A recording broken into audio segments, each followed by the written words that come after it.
Congressman Paul, thank you so much for talking to us. Thank you. Nice to be with you. Let me start right away with your immigration policy.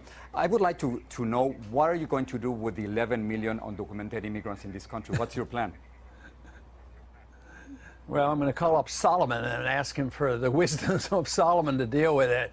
I do not believe it's possible, even if you wanted to round up 11 million people and send them off. I have no desire to do that, but it still leaves questions on, exactly what you do.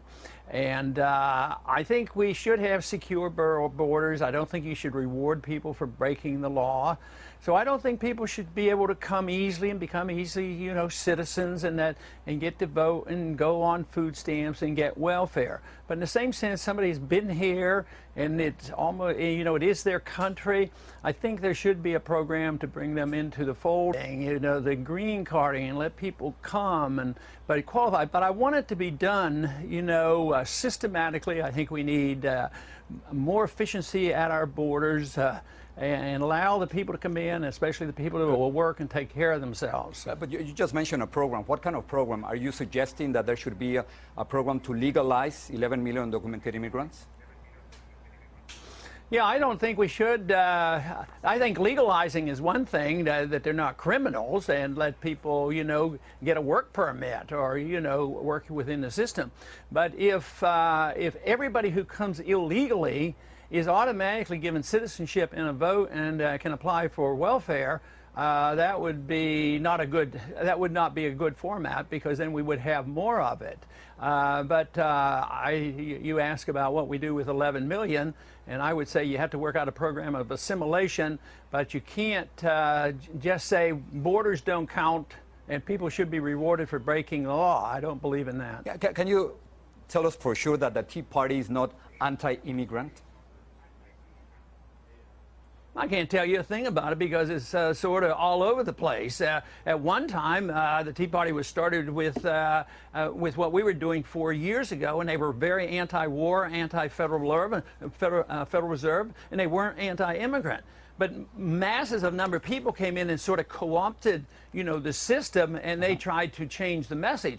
And nobody has control of the Tea Party movement, except for the fact that most of them are just unhappy with the status quo, and they're unhappy with being lied to by so many politicians in this country. The most commonly cited statistic for the number of illegal immigrants living in the United States is 12 million people. Is it desirable, is it even practical, to try to send them all home? If the next Congress passes comprehensive immigration reform that includes a path to citizenship, will you sign it, or will you support sending the 12 million home? I'm very sorry, but I didn't hear your last sentence because of the acoustics. In the next Congress, if the next Congress passes immigration reform that includes a path to citizenship, will you sign it, or will you support sending the 12 million home? I would not sign a bill like you described, because it would be construed and it would be amnesty, and I haven't supported amnesty. I also think that it's pretty impractical to get an army in this country to round up 12 or maybe 20 million. But I do believe that we have to stick to our guns and obeying the law, and anybody who comes in here illegally shouldn't be rewarded. And that would be the case. But I see the immigration problem as a consequence of our welfare state. Welfare because we encourage people not to work here, but the welfare we offer the people who come, they get free medical care, they get free education, they bankrupt our hospitals are closing, and it should not be rewarded. That means that if you don't round them up, you don't reward them, you don't give them citizenship. At the same time, you can't solve this problem until you get rid of the welfare state, because in a healthy economy, immigrants wouldn't be a threat to us. There would probably be a desire for more, because we would be starved for workers. But today, they have become scapegoated because of the weak economy and the lowering of our standard of living. Immigration. You want a 700-mile fence between our border and Mexico? Not really.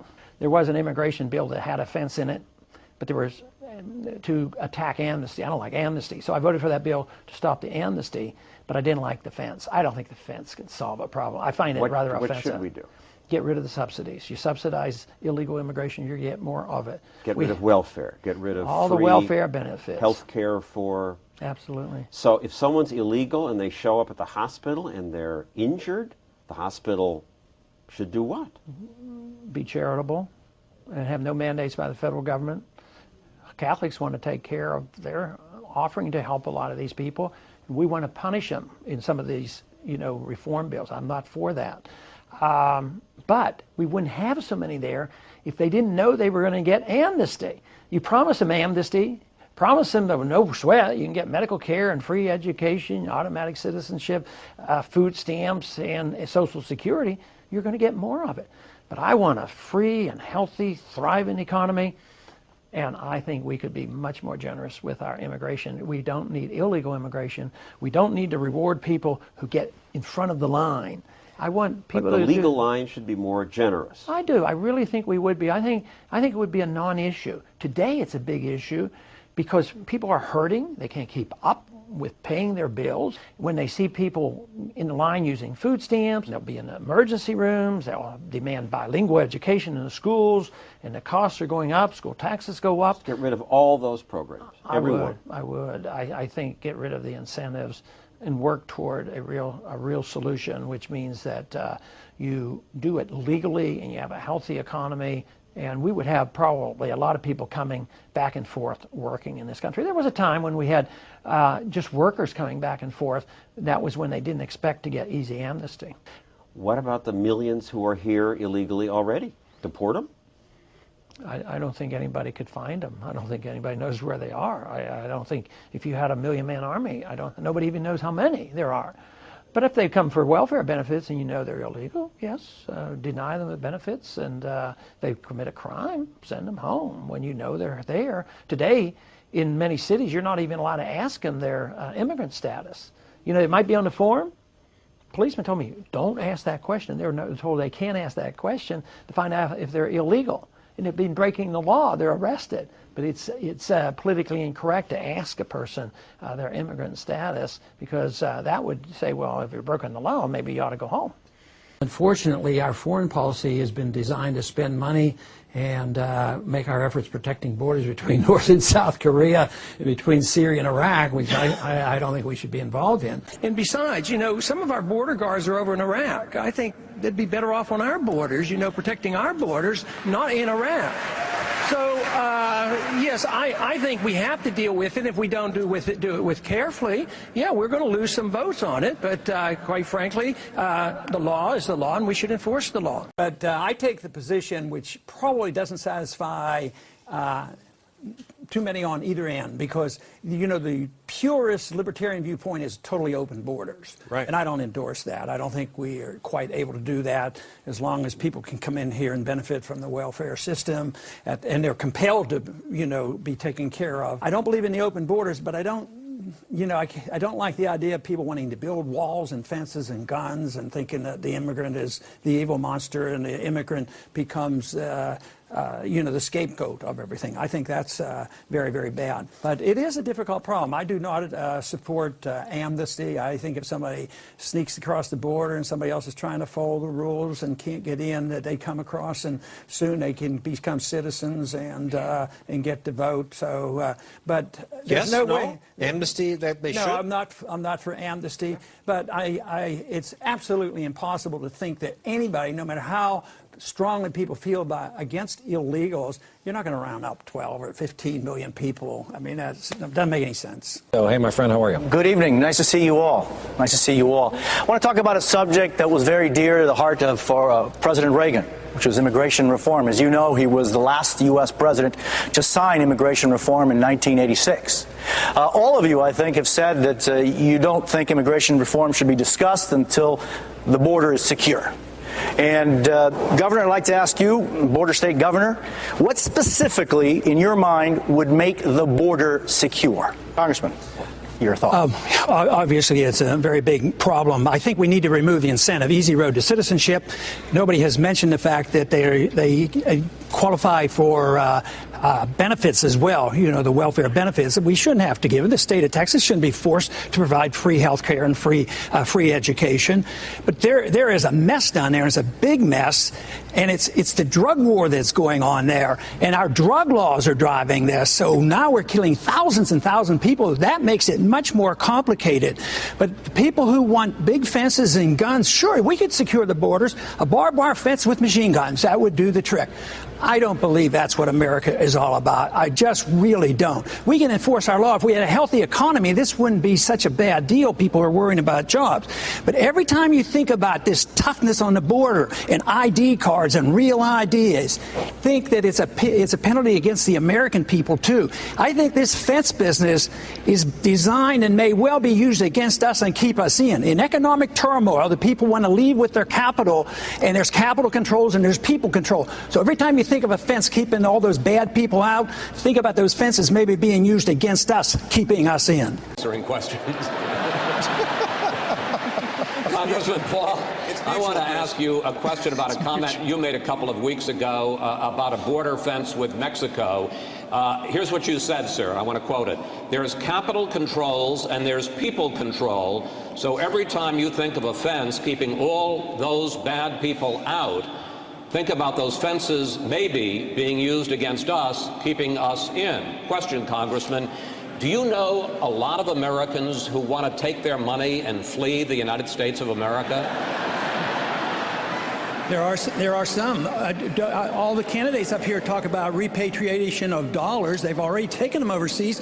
We're talking about trying to bring in $1.5 trillion because they leave our country because we make it uncomfortable. Too many regulations, too much taxation.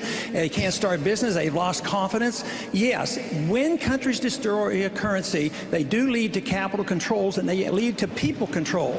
So I think it is a real concern. And also, once you have these data banks, the data banks means that everybody's going to be in the data bank. You say, oh no, the data bank's there for the illegals. But everybody's in the data bank. That's national ID card. If you care about your personal liberty, you'll be cautious when you feel comfortable. Blame all the illegal immigrants for everything. What you need to do is attack their benefits. No free education, no free subsidies, no citizenship, no birthright citizenship. And that would get to the bottom of it a lot sooner. But economically, you should not ignore the fact that in tough economic times, money and people want to leave the country. That's unfortunate. Congressman Paul, thank you very much, sir. Congressman Paul, you're opposed to a system that requires employers to verify the immigration status of their workers. Why would you want to eliminate one more tool to help curb illegal immigration? I don't like putting the burden on our businessman to be the policeman. That means he has to be a policing activity.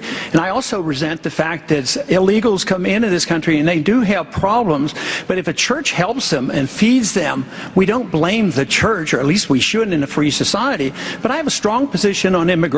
I don't think that we should give amnesty and they become voters, but I do think we should deal with our borders. But one way that I would suggest that we could do it is pay a lot less attention to the borders between Afghanistan and Iraq and Pakistan, and bring our troops home and deal with the border. But why do we pay more attention to the borders overseas and less attention to the borders here at home?